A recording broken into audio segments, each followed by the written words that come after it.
Bom dia, boa tarde, boa noite. Nosso programa é gravado, como vocês sabem. Hoje é o nosso episódio 63 do Investimento à Beça com meu amigo Bob Carlini. Bem-vindo, Bob. Hudson, obrigado pelo convite. É um prazer tremendo estar com você nesse bate-papo. A gente tem muita história junto e, com certeza, o objetivo aqui é compartilhar os pensamentos, compartilhar as experiências e tentar ajudar as pessoas nesse entendimento e crescimento do mundo financeiro. É isso aí, o Bob é um grande companheiro nessa seara da educação financeira, nessa questão de que o investidor só está tomando decisões conscientes. Então, a gente está aqui para tentar ajudá-lo, passando informações relevantes, tá? Aquelas informações que você deve prestar atenção na hora de investir. Bob, se apresenta um pouquinho. Quem é Bob Carlini? Bom, pessoal, o Hudson já não vale eu me apresentar, porque ele já me conhece há aproximadamente 20 anos, né? É uma trajetória que nasceu no mundo de investimentos por gostar efetivamente de investimentos, Hudson. Eu comecei minha vida como engenheiro num grande grupo petroquímico, mas, né, no meio da vida eu presenciei uma operação de M&A e falei assim, poxa, é esse mundo que eu gosto. E aí, naturalmente, eu fui buscar formação e comecei uma carreira no final dos anos 90, passando por fundos de pensão, por corretora de valores, por bancos internacionais, sempre focando os interesses dos investidores e, acima de tudo, buscando conciliar o rigor técnico e as boas práticas do mundo institucional para a pessoa física. Essa estrada, né, permitiu que eu fizesse algumas participações e associações de classe, efetivamente com o objetivo de deixar o nosso mercado mais robusto. Tenho experiência fora do Brasil também junto a órgãos de autorregulação, de uma forma indireta, e lecionei por muitos anos. A gente já vai voltar a escrever aquele artigo ainda, hein? Perfeitamente. E, recentemente, toda essa paixão por investimento, toda essa paixão por pessoa física, né, ela fez com que eu me desligasse de um grande banco brasileiro para montar com outros sócios uma empresa de distribuição, onde a gente tem como núcleo investimentos, mas é uma operação centrada no cliente. Então, se você precisar falar de câmbio, estamos à disposição. Se você precisar falar de crédito, estamos à disposição. Seguros, planejamento financeiro, M&A e por aí vai. Tá? M&A eu não sabia. Também temos essa atuação, porque, mais uma vez, toda essa trajetória, sempre de bastidores, né? Eu nunca fui comercial, eu sempre fui o técnico, né? Eu sempre fui o cozinheiro para entregar o prato para alguém distribuir, me ensinou muita coisa, né? E o maior ensinamento que eu tive eu posso padronizar ao máximo no mundo de investimentos, mas o Hudson não é igual ao Bob. O Hudson, de perfil sofisticado, ele não tem o mesmo comportamento que o Bob, de perfil sofisticado, tem. As nossas tolerâncias a riscos são diferentes, o nosso entendimento de cenário é diferente, a nossa expectativa é diferente, a forma como nós somos impactados pelo contexto é diferente. Então, eu, de fato, tenho que prestar serviço para o Hudson. O serviço que eu vou prestar, ele é uma consequência da sua necessidade. É assim que eu tenho que lidar com você. Era muito bacana. O Bob é das pessoas que eu conheço que tem mais na cabeça, mais forte essa questão de o centro é o cliente. Obrigado. Tudo é centrado no cliente. Eu me lembro quando eu estava fazendo tese de doutorado, a pessoa que mais me ajudou aqui com slides e conversas e tal. Porque é isso, o centro é o cliente. A sendo a decisão é o cliente, é isso. Cada um tem uma expectativa, cada um tem uma versão a risco, cada um tem um contexto de vida diferente, uma idade diferente, restrições de orçamentos diferentes. O cara é o centro. Exato. E aí, Já perceberam por que essa conversa com o Bob hoje, né? Já perceberam. Vamos começar aqui, Bob, rolando a bola aqui. Vamos lá. Hoje a gente tem um ambiente de distribuição totalmente diferente, né? A gente tinha um ambiente de distribuição antigamente, cada banco oferecia os seus produtos, para cá e os produtos eram bastante parecidinhos também, não tinha muita diversidade de produto e tal, e mudou, né?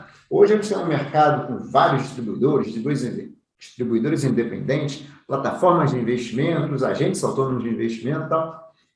O que você atribui tanto a essa evolução, quanto o que você acha que isso ajudou ou piorou o mercado? Hudson, o primeiro aspecto que eu vejo, né, é que foi uma mudança extremamente saudável, tanto para o mercado de capitais brasileiro, como para o investidor brasileiro. E por que eu coloco esses dois elementos como beneficiados desse processo, né?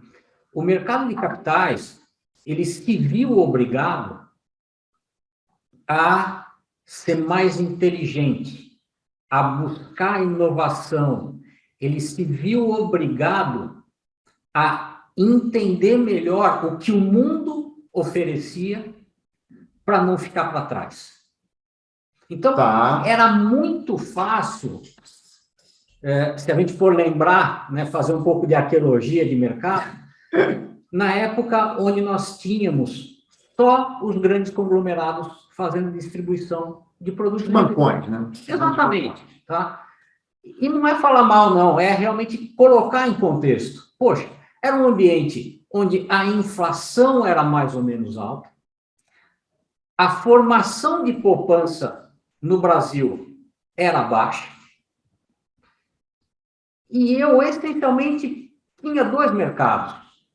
Um, renda fixa, para quem é mais novo talvez não conheça, do overnight, onde efetivamente... arqueológico mesmo. Era assim, eu precisava me proteger da taxa de juros a cada dia. E eu tinha um mercado de ações que era incipiente. Conforme o tempo foi passando, a sociedade foi mudando, as possibilidades foram se ampliando, e aí o conglomerado A falou o seguinte: poxa, eu posso combinar alguns instrumentos e ser diferente do meu concorrente. O Hudson deve se lembrar do fundo de commodities, por exemplo, que foi o primeiro, entre aspas, multimercado do Brasil. Isso aí.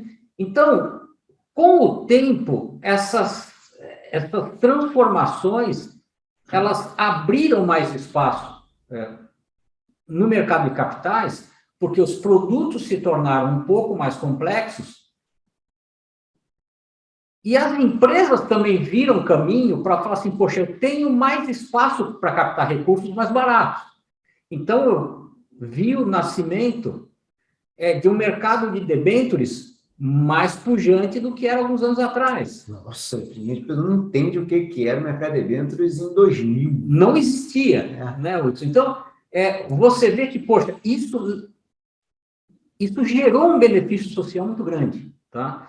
Boa essa. E outro aspecto também, as pessoas, a população, ela começou a se dar conta que, poxa vida, eu não preciso ter muito dinheiro para ter acesso a produtos melhores. Porque a concorrência entre os conglomerados, que é algo extremamente saudável, ela começou a afetar preço e parâmetro de entrada para cada um dos produtos. Se você lembrar disso, né, há 20, 25 anos atrás, você ter acesso a um multimercado era para gente de muito dinheiro. Isso. Era um produto. Esse produto não é para mim. Exatamente. Né? E você viu isso chegando à população de uma forma absolutamente democrática. Porém, isso trouxe um risco. Por quê? Eu tenho os conglomerados distribuindo mais produtos, eu tenho as plataformas de investimentos distribuindo mais produtos, mas eu, como investidor, eu tenho que passar por um processo de tomada de decisão que é um pouco mais complexo. Por quê? Porque eu tenho mais elementos para avaliar e eu não tenho conhecimento sobre esses elementos. Então, uma coisa era sentar com o seu profissional de relacionamento no passado e falar o seguinte: a inflação é alta, o juro está alto, eu quero manter meu poder de compra. Né? No passado, a conversa era muito nesse sentido. Hoje, você já tem uma preocupação de eu quero manter o meu poder de compra, mas eu sei que eu posso ganhar um pouco mais. E é esse eu sei que eu posso ganhar um pouco mais que contribui para que o mundo tenha se tornado um pouco mais complexo. Porque você tem que correr algum risco a mais, tem que analisar as opções. Você tem a questão do risco a mais, Hudson, e você também tem a questão que abriu mais espaço para instrumentos que não são bons. Você trouxe mais risco a menos. Desenvolva sua tese. Vamos lá. Vamos lá. Você tem uma situação onde, nesse processo todo de transformação, tendências aconteceram, tendências surgiram, o que é absolutamente correto, normal e visto em qualquer parte do mundo. Só que essas tendências, elas acabam por mascarar riscos. E se você não é uma pessoa que conhece minimamente do tema, ou se você não é assessorado por alguém que tenha transparência e conhecimento técnico para te alertar sobre esse tema, você pode entrar num alçapão, numa armadilha. Um exemplo disso é o próprio movimento de expansão de número de CPFs cadastrados para operar na Bolsa de Valores. Bolsa de Valores é ruim? Muito pelo contrário. É uma forma de financiamento das empresas, muito bom. É uma forma de socializar o lucro das empresas, o que é ótimo para a sociedade. Boa. É uma forma de você aumentar a capacidade das empresas gerarem impostos, empregos, porque você permite a expansão delas. Você, como investidor, é beneficiado, porque o dividendo é uma parte do lucro da empresa que você recebe. Mas se você não tem claro que a ação ela oscila ao longo do tempo e que se você entrar buscando o curto prazo, é quase certo que você vai sair no prejuízo, você usou um bom instrumento de investimento de uma forma errada. E se você não tiver ciente desse risco, gostei. Você acaba ficando, primeiro, com prejuízo, e talvez, o que seja pior do que ficar com prejuízo, você fica com aversão a um instrumento de investimento que ele é bom. Isso. Ação é ruim. Ação não é ruim. Perdi dinheiro com ação, né? O cara usou o cortador de grama para ir na padaria comprar pão. Exatamente. Quando foi? Semana passada, eu, dentro do meu processo normal de trabalho, fui conversar com uma asset, né, que proveu um fundo de ações para a gente. Uma asset extremamente séria. Eles têm mais de 20 anos no mercado, é gente de primeiríssima qualidade. Né? E a gente estava debatendo justamente um pouco esse ponto, né? Porra, ações é ruim, não é ruim? Eu acredito que ações é muito bom, desde que bem usado. E eles dividiram um estudo comigo que eu achei muito interessante. Eles pegaram a série histórica das cotas do fundo de ações dele. Estamos falando de 20 anos, hein, Wilson? Um fundo tem 20 anos, não é asset tem 20 anos, o fundo tem... O fundo tem perto de 20 anos. Não, ok. Tá? O que eles fizeram? eles mediram o retorno das cotas. Janela de um dia. Em 20 anos, diariamente... 252 meses, 5 mil pontos, quase 5 mil. Mais ou menos, tá? Só em 53% das vezes a cota foi positiva. E aí você faz um paralelo para a Bolsa.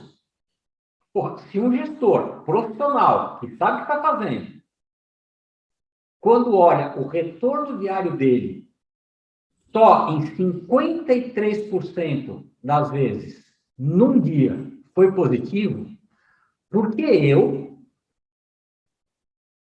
que não sou profissional, que não sou desse game positivo, vou conseguir fazer melhor do que esse cara. E aí, eles foram fazendo isso, Hudson, para várias janelas. Cresce mês, cresce trimestre, tal, até que eles chegaram numa janela de 5 anos. E é muito interessante, e sempre com cotas diárias, tá? Tá. E é muito interessante que, assim, cota de um dia, 53% de chance de eu ter retorno positivo. 5 anos numa janela móvel. 100% das vezes, retorno positivo. Isso não quer dizer que eles bateram o Ibovespa 100% das vezes, não quer dizer que eles bateram o CDI 100% das vezes, mas assim, numa janela de 5 anos, eles foram positivos. Qual é o recado que a gente tira disso? Não precisa ser de 5 anos, mas tenha claro que entrar no investimento de volatilidade, e a gente usou a Bolsa aqui como o exemplo clássico, né? Tem que estar associado ao tempo de permanência que você tem. Então, poxa, não vai usar um investimento de volatilidade para sua reserva de emergência, para o seu mês a mês. Ah, Bob, mas tem fundo de ações e tem fundo de multimercado com cota de 3, de 5. Poxa, vou colocar meu caixa lá. Hudson, não faz isso. Por quê? Porque oscila. Né? E a gente vê que no curto prazo, a possibilidade de você ter um retorno positivo é desfavorável para você. O 53 aí é basicamente a história que você contou, 53 contra 100. Exatamente. Né? Então, o fato de você agora ter mais acesso a produtos mais complexos, que, na verdade, a complexidade é o aspecto de quais são os riscos que estão por trás desse produto, né? Que obriga a ter uma conversa muito mais criteriosa e muito mais cuidadosa no processo de seleção e de alocação dos seus recursos, efetivamente. Coisa que a gente, pegando a arqueologia antes dessa arquitetura que a gente chama de aberta, né, vários feitos e tal, essa conversa não via, né? Ela não existia, Hudson, por uma razão muito simples, né? Era tudo muito igual. Um outro elemento que a gente tem que lembrar nessa história toda, nessa arqueologia, é que o acesso à informação, ele também se tornou muito mais democrático. Eu vou até te pedir para comentar, porque hoje em dia a gente na internet, no YouTube, influência, as próprias corretoras, é muita informação. E aqui, mais uma vez, tá, Hudson e pessoal que está acompanhando aqui a conversa, a gente sempre faz esse contraponto da arqueologia para que vocês tenham muito claro, né, o processo de aprendizagem e de transformação que existia. Então, para quem é mais vintage nesse mercado, como nós somos, né? Gostei disso. A gente começou num mercado, e estamos falando, gente, do final dos anos 90, tá? Não é 1970, não. No final dos anos 90. Falando aí de 20, 25 anos. Onde o grande diferencial que você tinha como profissional financeiro era chegar na tua mesa de manhã e ter a Gazeta Mercantil. Nossa, com cara, as notícias. vou ter que explicar, né? Porque a Gazeta Mercantil, digamos, era o jornal que tinha antes do Valor Econômico. Pronto, era o Valor Econômico da época. Exatamente, né? Então, poxa, você lia, a sua informação era do dia anterior. E aí você tinha um terminal de bolsa com uma notícia, foi chegando Bloomberg, foi chegando Reuters, enfim, outros grandes provedores, mas ainda era muito restrito ao mundo profissional. É isso aí. De repente, a gente chega com o grande benefício da internet, que democratizou o acesso à informação de uma maneira absolutamente descontrolada. E aqui não é um descontrolado de uma forma crítica. Realmente, a gente colocou na mão do investidor, pessoa física, né, o acesso a uma informação muito parecida com a que nós tínhamos, por exemplo, no trading floor de uma das maiores corretoras do Brasil. Poxa, como que uma pessoa que não é familiarizada vai lidar com um relatório de análise que estabelece o preço-alvo de uma ação, ou que faz um comentário dizendo que o preço do câmbio está distorcido, ou colocando uma projeção para uma taxa de juros? Bom, mas também deve gerar uma atenção no cara, né? Total. Bom que ele tem informação, mas também, por outro lado, cara, nossa, o que que eu faço com isso? A informação, ela tem que estar na mão da pessoa. Sem dúvida. Ela tem que estar na mão da pessoa.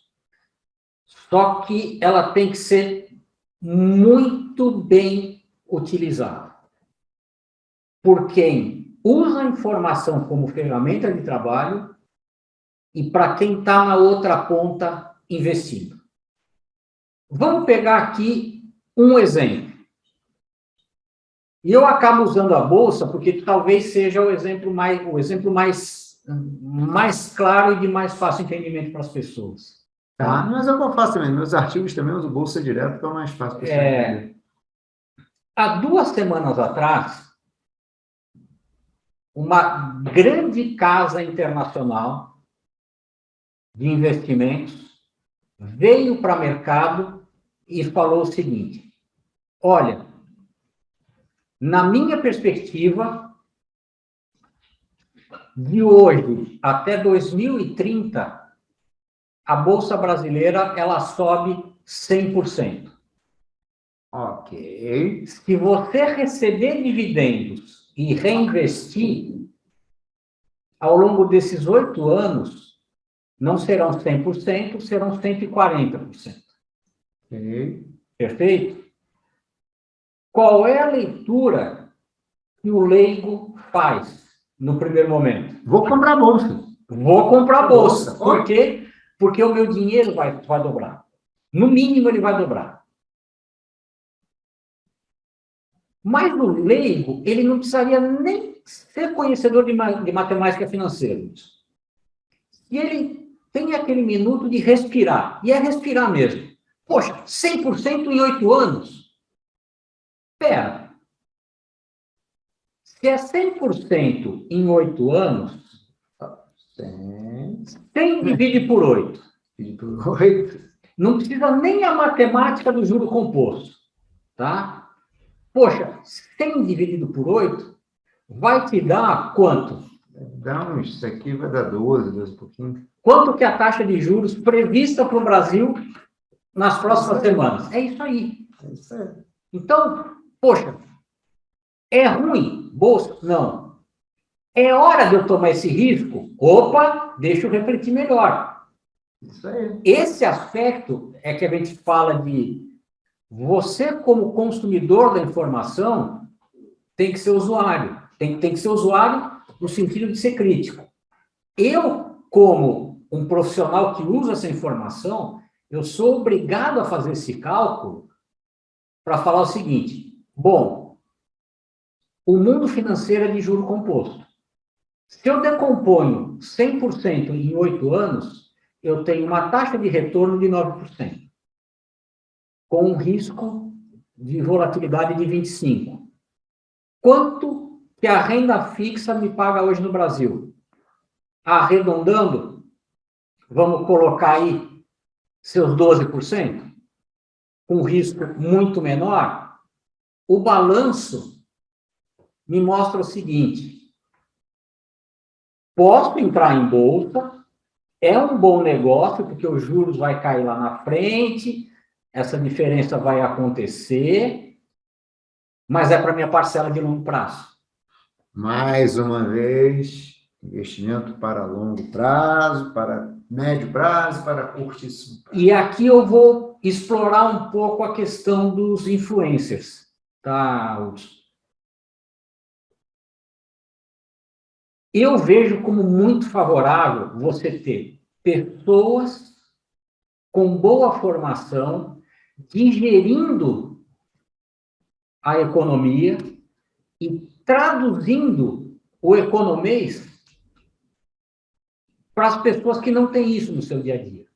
Então, eu brinco dentro da minha própria equipe o seguinte: gente, eu preciso de alguém que faça tecla SAP para o Bob, porque o Bob passou décadas em operações de grande porte, olhando a floresta e nunca se preocupou muito como a informação chegava na ponta, porque eu tinha uma cascata de pessoas fazendo essa digestão e essa tradução. Então, poxa, eu realmente incentivo há muitos anos a questão de um influencer que pega as informações das grandes casas, das casas de boa reputação, digere, condensa, transforma numa linguagem simples e leva para a ponta. Mas o que eu coloco de ponto de atenção é que a gente tem que ser muito criterioso com o que a gente ouve. Vamos colocar aqui um exemplo. Né? Começou a aparecer a 3x4 em tudo que era esquina, curso e influencer de day trader e de... Nossa. Foi ou não foi? Nossa, ele até achava mal do cara que estava dando aula de day trade quando perdeu um caminhão de dinheiro. Exato. Então, isso começou a se popularizar de uma maneira que, poxa, peraí, day trade dá dinheiro? Pelo exemplo que a gente falou agora há pouco do fundo de ações, é 50-50. Aí eu estou lendo o meu jornal. Tudo bem que é na versão eletrônica hoje em dia, tá, gente? Mas eu estou lendo o meu jornal e vejo lá que um estudo da CVM, e você conhece melhor do que o rigor da CVM, aponta que a grande maioria dos CPFs que fez day trade teve prejuízo. Peraí, gente. Acho que é um estudo da GV que ela republicou. Pode ser. Pode ser. Então, você tem aí, volta ao ponto, faça uma análise crítica, né? Um outro elemento, a gente não pode esquecer de avaliar efetivamente se o profissional ele tem algum viés no que ele está falando ou não. E por que eu coloco isso, Hudson? A gente vê efetivamente isso no mundo inteiro, tá? Não é mérito nem demérito do Brasil. Que os ativos, eles se comportam, de uma forma cíclica. Sim. Certo? Eles têm uma tendência definida na maior parte do tempo, mas eles se comportam de uma forma cíclica.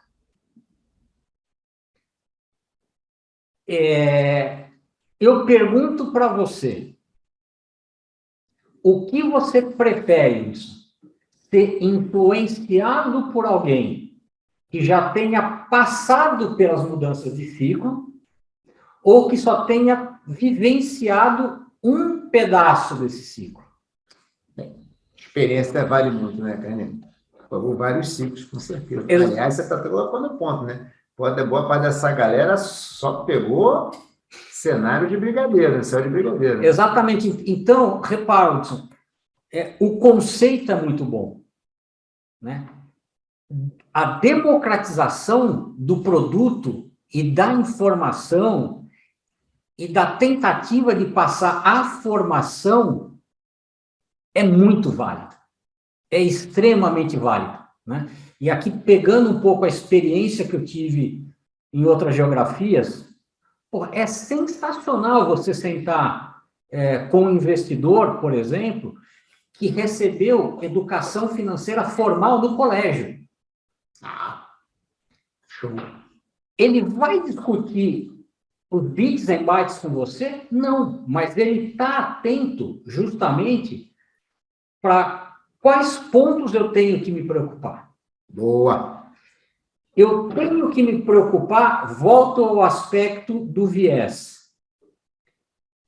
O Hudson tem algum incentivo para me falar de A ou de B?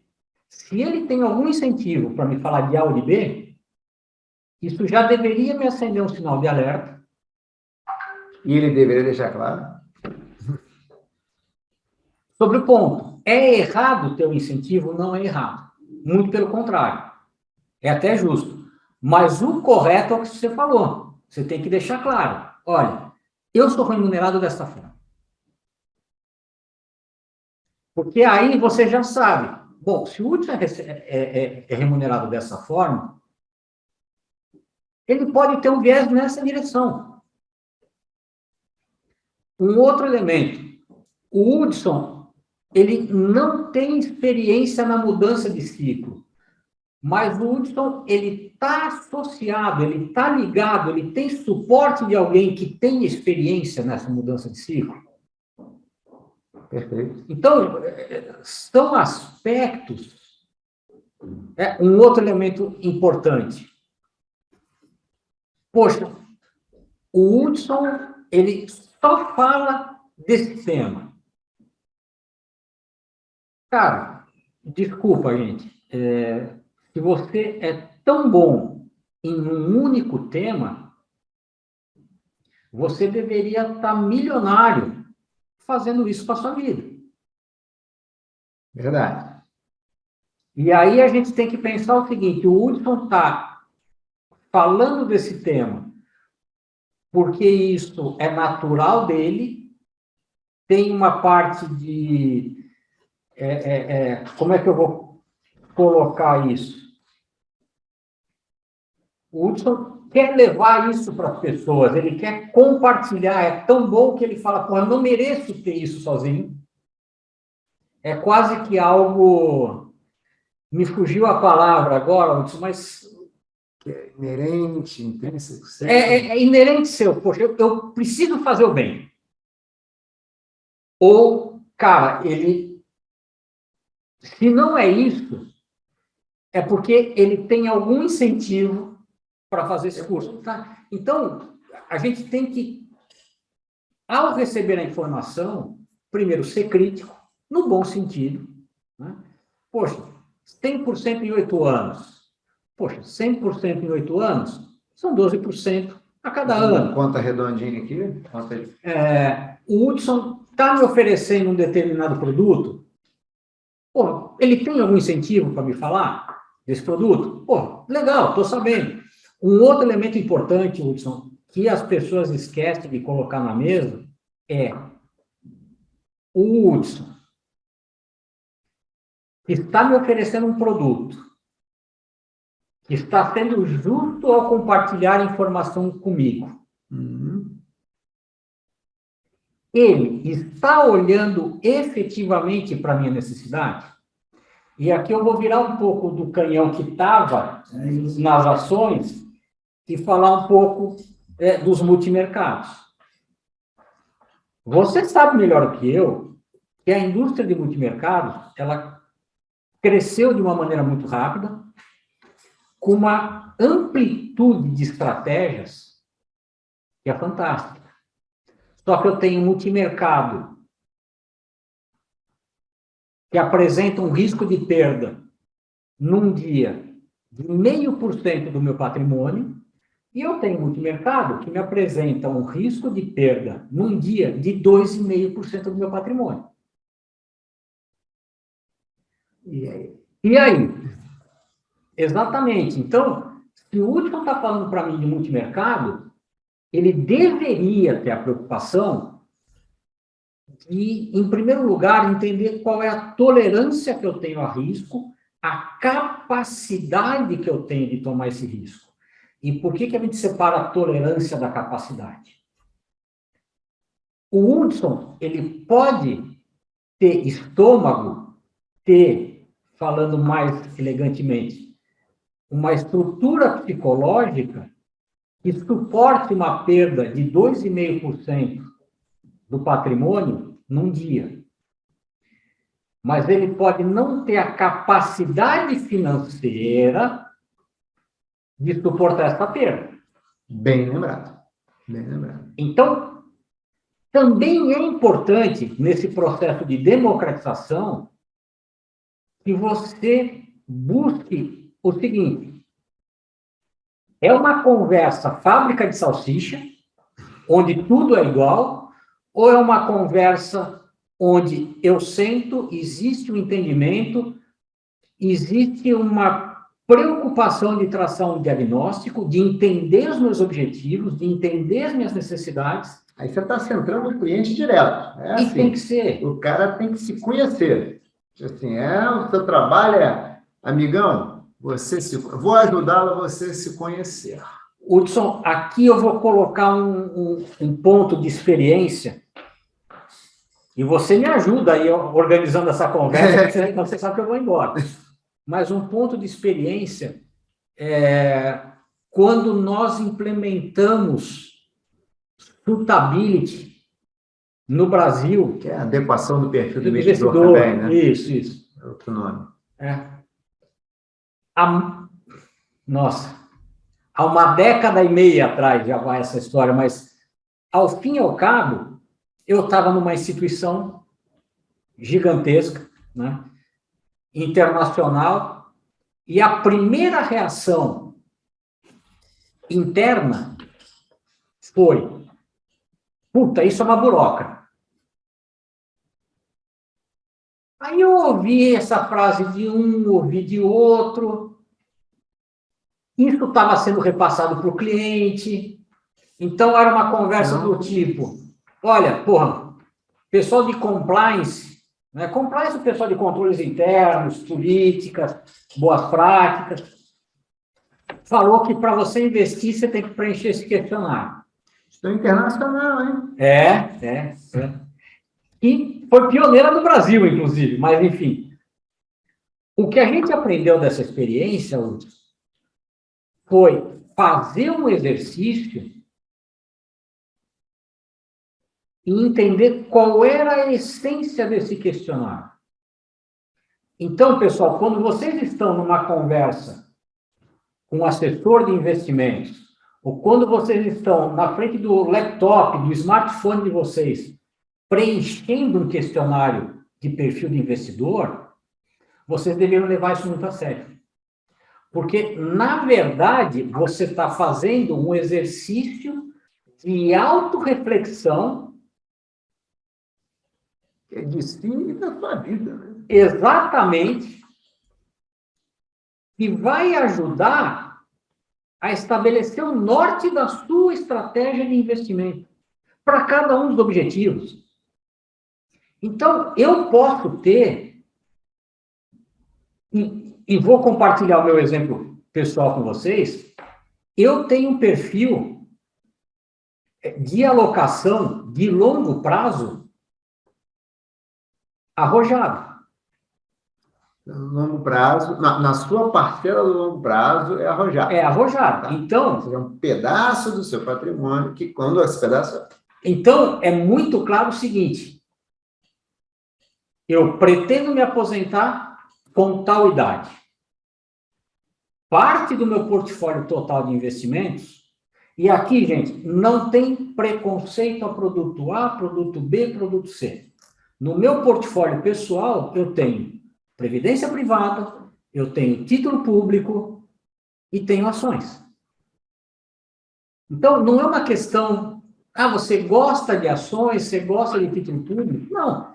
Cada parcela dessa, do meu longo prazo, tem uma razão de ser.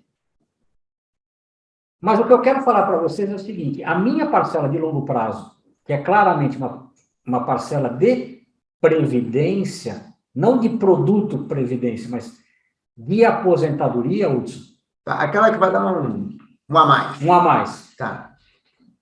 Hoje, ela está em 60% alocada em juro real e 40% em renda variável. A bolsa está caindo, a bolsa está subindo, eu não estou preocupado. A inflação aumentou, a inflação diminuiu no curto prazo, eu não estou preocupado. Mas por que eu não estou preocupado? Primeiro, eu defini o meu objetivo, aposentadoria. Eu defini quanto, idealmente, eu pretendo ter. Eu calculei quanto eu deveria ter de taxa interna de retorno. Porque não adianta eu olhar um mês, o bimestre, um ano. Eu tenho que olhar o retorno médio. Porque o meu objetivo está lá na frente. Eu só consigo chegar nesse alvo se eu tiver essas classes de ativo. E aí, quando eu fui construir a parcela de ações, quais são as empresas que tenham perenidade, que tenham sustentabilidade, que tenham boa governança, que tenham geração de fluxo de caixa? Talvez tenha cortado até algumas vedetes aí, hein? Provavelmente, Hudson, porque eu não estou preocupado com o produto da moda, que muitas vezes o influencer traz para você. Por quê? Porque ele não conhece a necessidade do Hudson. É o que eu sempre falo, né? O investimento é tudo igual, mas o investidor é um só, né? Exatamente. Então, esse cuidado é importante. Esse cuidado é muito importante. E aqui, gente, cabe a cada um se dispor a ter uma conversa chata pelo menos uma vez por ano. Que conversa é essa? Você já falou, mas dá uma consolidada? Tá? Que é efetivamente fazer a reflexão dos seus objetivos, fazer a avaliação dos seus investimentos. E, gente, é uma conversa que a gente tem que ir com o espírito preparado, Hudson, tá? E me desculpem as expressões, mas os anos de estrada deixam a gente um pouco mais chulo ao falar, mas você tem que olhar a sua carteira de investimentos e avaliar a carteira de investimentos e o seu assessor de investimentos da mesma forma como você se olha nu quando você sai do banho e para em frente ao espelho. Você não pode ter medo, você não pode ter preocupação, você não pode ter qualquer tipo de viés nessa história. Você tem que ser o mais honesto possível com você mesmo. E por que isso? Porque esse exercício, ele está construindo o Hudson do futuro. Pô, bacana essa analogia. Ele não está construindo o Hudson que vai sair de férias amanhã. O Hudson daqui a 10, 20 anos, qualquer coisa assim. Então, você tem que ser muito honesto com você no seguinte sentido. Cara, eu tinha esse objetivo para aposentadoria. Primeira coisa, e pessoal, é a pergunta com a resposta mais difícil para ser dada. Eu tomei alguma decisão errada? Eu, Bob, eu tomei alguma decisão errada? Porque se eu reconheço que eu errei em alguma coisa, a solução é muito mais fácil. Com certeza, eu gostei disso. Com certeza. Agora, se eu tenho dúvida na aceitação do meu erro, esse erro pode se acumular. Reconhece, vai adiando, não vai olhando para ele. Exatamente. Então, a definição de objetivos, ela volta ao ponto, ela é uma reflexão extremamente importante. E a disciplina de execução também é muito importante. Ah, Hudson, eu quero ter 500 mil dólares como minha parcela de investimentos no exterior daqui a 5 anos. Pô, legal, é possível? É possível. É legal? É legal. Temos instrumento para fazer isso? Temos instrumento para fazer isso. Você me apresenta um nome que conheça muito do tema, eu te apresento. Quanto você tem para implementar essa estratégia? Poxa, pensei que você não tem o dinheiro, não? Porra, Bob, ó, eu consigo separar 250 dólares por mês. Hudson, legal, você está correto, mas eu tenho a obrigação de te dizer o seguinte: 500 mil em 5 anos, acumulando 250 por mês, não tem como. Nem correndo risco. Não tem como. Né? Então, esse é o tipo de honestidade que a gente tem que ter com a gente mesmo. Né? O outro tipo de honestidade é o seguinte: poxa, Hudson, eu falei para você que eu suportava risco, mas eu efetivamente nunca tinha sido exposto A galera aí que deve estar passando por a isso. risco. Né? Tem. Então, gente, não é demérito nenhum a gente reconhecer que isso acontece. Porque acontece. Acontece com o Hudson, acontece comigo, acontece com todo mundo. Então, esse exercício é fundamental. Porque, repara uma coisa, e isso é muito perverso dentro da estatística, e o Hudson vai me corrigir aqui, porque quem manja de estatística é o Hudson mesmo. Volatilidade, ela diminui muito em mercado de tendência. Sim. Seja para cima, ou seja para baixo. Isso aí.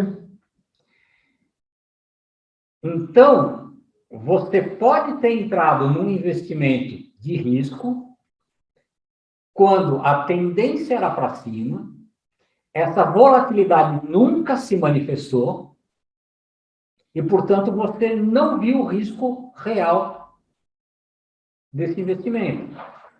E aí falavam para você no fim de semana, no churrasco, no clube: porra, você está com 70% do seu patrimônio em investimento de risco? Não, que risco? Todo mês eu vejo meu dinheiro subir. Só sobe. De repente, você tem uma mudança. Você tem uma transição de ciclo. Você tem um evento que está completamente fora do seu controle. E nesse momento, que é um momento de transição, o risco real aparece. Como que você reage? Você é uma pessoa que reage de forma visceral, emocional, ou você é racional, reflexivo?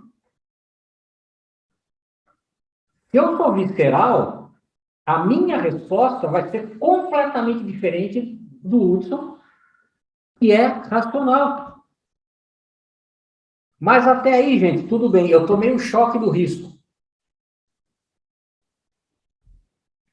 Eu reconheci que eu não sou um tomador de risco. E agora? No momento de baixa, tá tudo lá embaixo. É aí que eu quero chegar, Hudson. Se você não se olha para o espelho nesse exercício, procurando a sua real situação, você pode postergar uma decisão importante para você. Então, repare, você estava no mercado de tendência. Poxa, ganhando dinheiro. Vem o movimento, essa tendência, ela é quebrada. Você vê o risco real da estratégia, do instrumento. O mercado começou a balançar. Essa coisa toda. E aí você fala, eu não vou sair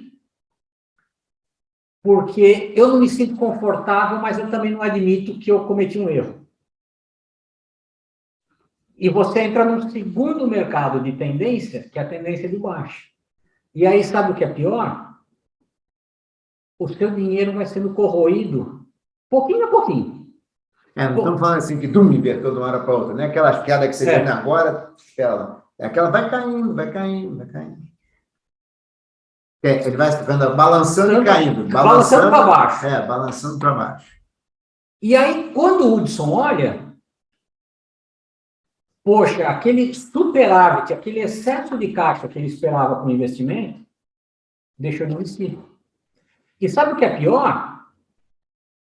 O profissional de relacionamento do Hudson não apresentou isso para o Hudson. Por quê? Como que o profissional que usou a informação de uma maneira inadequada, que não deu clareza da forma de incentivo que ele era remunerado, vai chegar para o Hudson e vai falar assim, seu Hudson, erramos. Ele não vai fazer isso.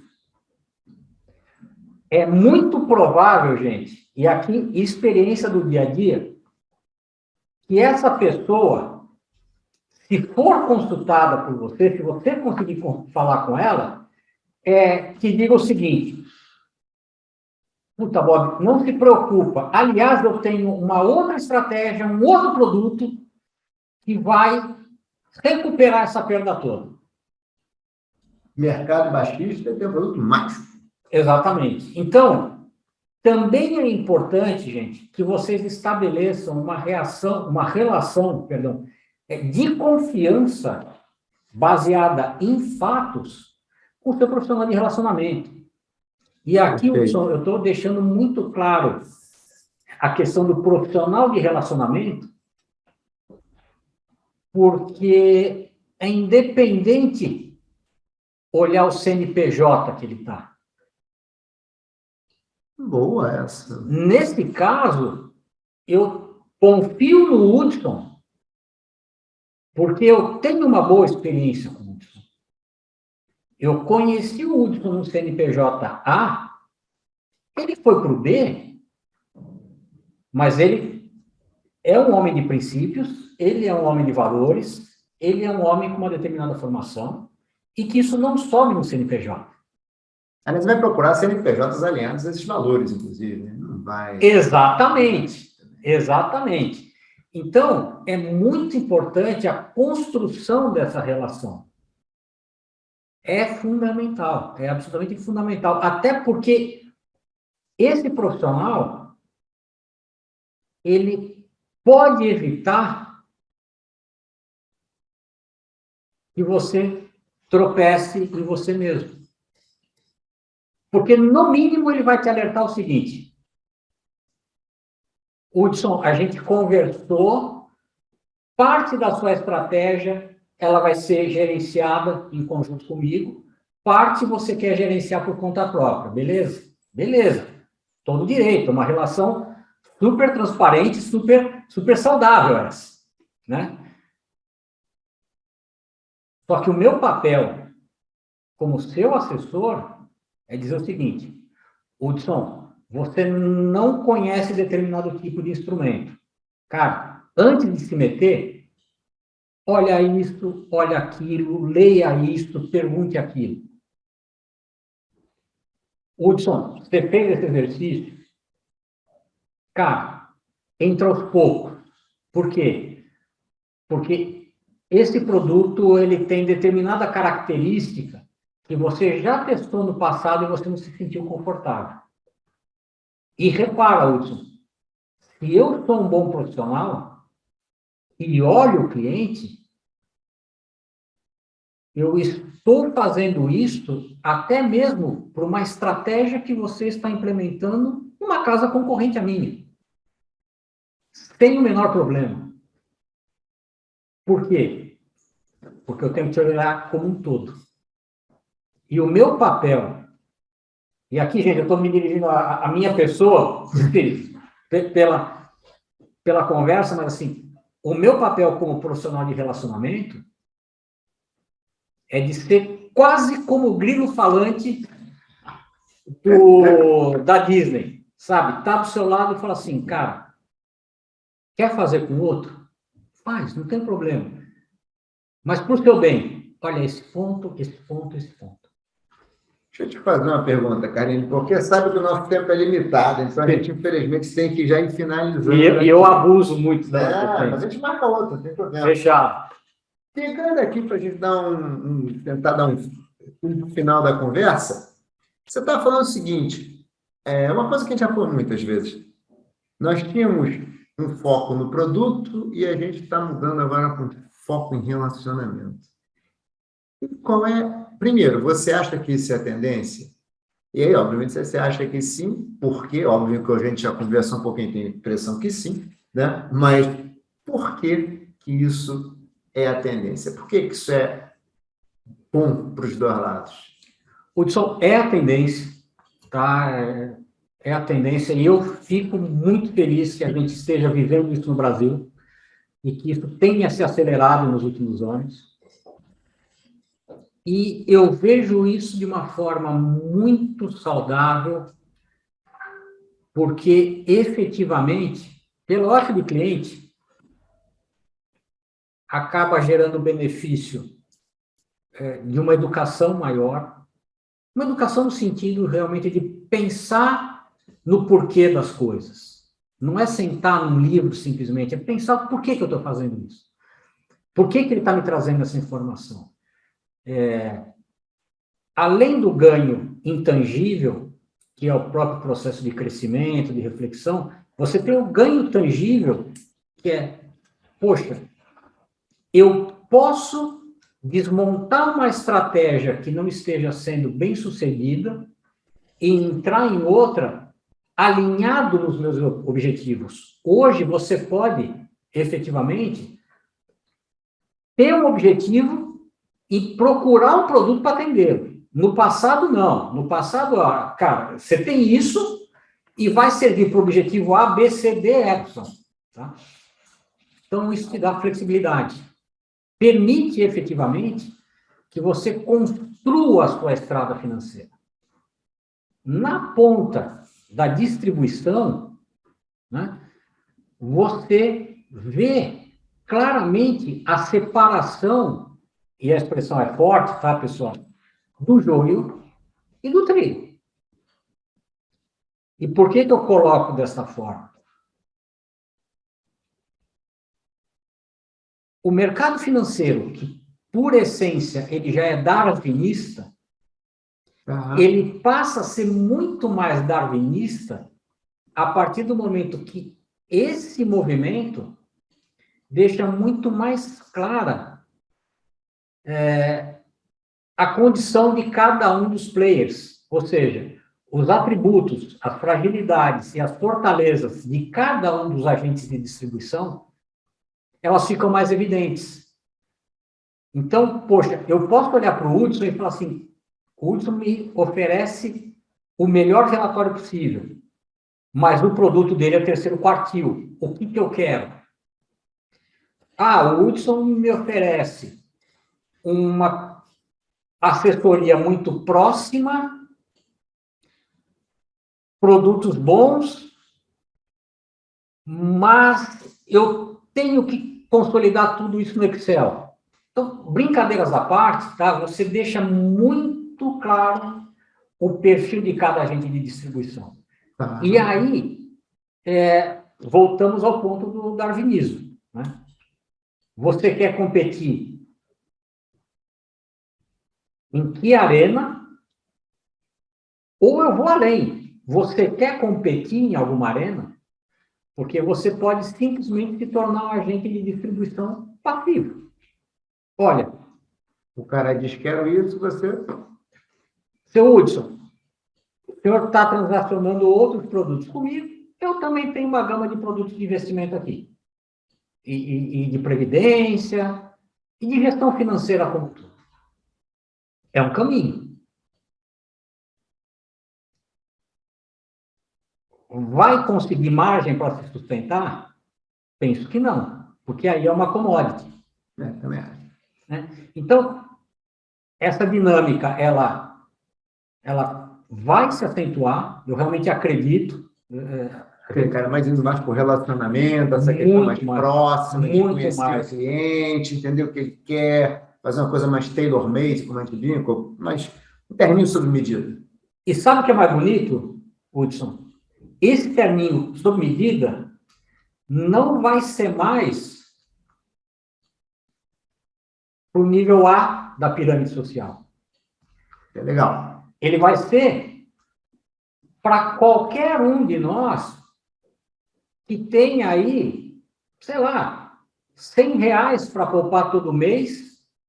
Esses R$100 que tornam R$1.200, pouquinho mais no final de um ano. Poxa, isso já me dá acesso a um produto multi-estratégia que mimetiza um portfólio ótimo de várias classes de ativos, então eu já consigo me beneficiar com o risco de bolsa, protegido pela estabilidade de um CDI, e aí eu tenho um processo de acumulação que vai embora no bom sentido. Fazendo uma conta, tudo bem que o cara vai ganhar mais também no futuro, mas é 1.200 no primeiro ano, é juros sobre juros, 40 anos, sem pensar que ele ainda vai ter aumento de salário ao longo da vida, então os R$100 por mês vão virar mais não sei o quê. E por que eu penso que esse processo ele tem que ser ativo? Ele tem que ser ativo pelo investidor e pelo agente de distribuição. Tá? Para o investidor, porque ele tem que efetivamente procurar o que é melhor para ele, para o conforto dele, para a tranquilidade dele, para a segurança dele. Então, isso é inegável. Né? Para o agente de distribuição, primeiro, pensando como gestor do negócio, é como eu vou conseguir me diferenciar dos demais. Tem barreira de entrada forte? Não. Então, eu vou sempre me obrigar a inovar. Né? E o outro elemento que eu vejo, Hudson, não faz sentido eu estar no mercado competitivo se eu não quiser competir. Verdade, faz todo sentido. Né? Então, as duas pontas têm que ser ativas. Né? Último comentário para fechar. Assim, o reputacional de um agente de distribuição, ele é muito importante. Total, eu nunca investiria com uma pessoa que tem boa reputação. Tá? Só que não basta estar deitado só no reputacional. Você tem que ter o reputacional, você tem que ter a pegada de eu entendi que eu preciso servir o Hudson de uma maneira diferente. É o que você fala da cada pessoa é uma pessoa, né? Exatamente. Você tem que entender quem é a pessoa. Exatamente. Então, o caminho da indústria financeira, eu acredito que vai nessa direção. Pô, legal. Carlinhos, infelizmente, nosso tempo está estourado. Pois é. Então, eu vou te pedir para deixar uma mensagem final aqui para os nossos ouvintes, telespectadores, assim por diante. Nem sei se não é telespectador, então é na televisão, né? Sei lá, espectador, ouvinte. Bom, mas como nós somos puristas, né? Televisão é qualquer coisa que eu consiga ver à distância. Então, vale pro YouTube, vale para todo mundo. Hudson, em primeiro lugar, é te agradecer realmente a oportunidade dessa conversa. Tá? Eu que agradeço. Mais uma vez, é um tema que eu tenho uma paixão tremenda disso. Você é um profissional que assim, é irretocável a sua trajetória, você é um ser humano fantástico, então, porra, é um prazer. É amigo, né? Não, mas é verdade, tá? Então, é um prazer, é um privilégio estar sentado com você aqui, de coração mesmo. Privilégio meu cara, de coração. Para os nossos ouvintes e telespectadores, a grande mensagem que eu coloco é Sejam críticos. E olhem no espelho. Pensem que as decisões que vocês estão tomando hoje estão construindo o seu eu do futuro. O que você fizer hoje vai ter um impacto nos seus filhos, vai ter impacto nos seus netos. Mas vamos dizer que você não tem filho, não tem neto. Vai ter impacto na maneira como você vai desfrutar a tua vida daqui a alguns anos. Então, seja diligente e responsável com você mesmo. Não conhece? Pergunta. Está com dúvida? Pergunta. Está com desconforto? Consulta alguém. Não tenha dúvida. Mercado competitivo, reforço. Busque o profissional que você tem conforto, tem confiança, que sempre esteve do seu lado. E sempre lembre que postergar uma decisão é a pior decisão que você pode tomar. Então, decidiu, implementou alguma coisa, tenha disciplina, e a disciplina passa efetivamente pela tomada de decisão de eventualmente dar um passo para trás. Tá certo. Bem, gente, aqui o Carlinhos sabe muito, hein? Privilégio, Carlinhos. Privilégio mesmo. Muito obrigado, Carlinhos. Eu que agradeço. Essa foi ótima, maravilhosa. Estou à disposição, meu amigo. Gente, episódio número 63 do Investimento Aberto com meu amigo Bob Carlini. Sabe tudo desse assunto, rapaz, maravilhoso. Privilégio, Carlinhos. Obrigado. Obrigado, gente. Se cuide. Tchau. Sucesso.